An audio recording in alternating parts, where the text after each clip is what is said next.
La file commença à remarquer quelque chose d'étrange. Le chauffeur du véhicule avait été remplacé par un inconnu. Il prit naturellement une serviette et se mit à essuyer. Alors que Daisy était encore dans l'incertitude, l'homme mit un masque et sortit un spray. Il se tourna ensuite vers les deux autres filles et les aspergea. Daisy, figée, ne pouvait en croire ses yeux. L'homme l'ignora complètement. Daisy décida alors de profiter de l'occasion pour s'échapper discrètement. Mais, alors qu'elle allait ouvrir la porte, l'alarme de la voiture se déclencha. L'homme remit son masque et peu de temps après, les filles rouvrirent les yeux, perplexes et effrayées. À ce moment-là, la porte s'ouvrit soudainement et l'homme mystérieux apparut avec une chaise. Il se mit à essuyer les sièges avec un mouchoir qu'il portait sur lui. L'homme semblait souffrir d'une obsession de la propreté. Marie, instinctivement, tira sur sa jupe.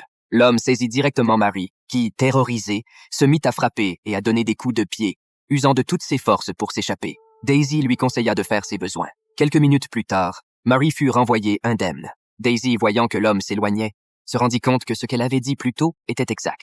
Elle resta calme. Alors qu'elles étaient en pleine discussion animée, un nouveau bruit se fit entendre à l'extérieur. Il semblait qu'une femme parlait, apparemment en train de discuter avec l'homme mystérieux. Les filles se penchèrent à la porte et crièrent à l'aide. La femme, entendant leur appel, se dirigea directement vers elle. Mais lorsque cette femme apparut devant elle, elles furent complètement choquées. Il s'agissait en réalité de l'homme mystérieux déguisé en femme, qui les rassura en affirmant qu'il garantirait leur sécurité. La femme s'éloigna ensuite avec grâce et calme, mais après réflexion, les filles commencèrent à penser que l'homme pourrait souffrir de troubles de personnalité. Cependant, avant qu'elles ne puissent tirer une conclusion, la porte s'ouvrit à nouveau, et cette fois, la femme avait retrouvé son apparence masculine.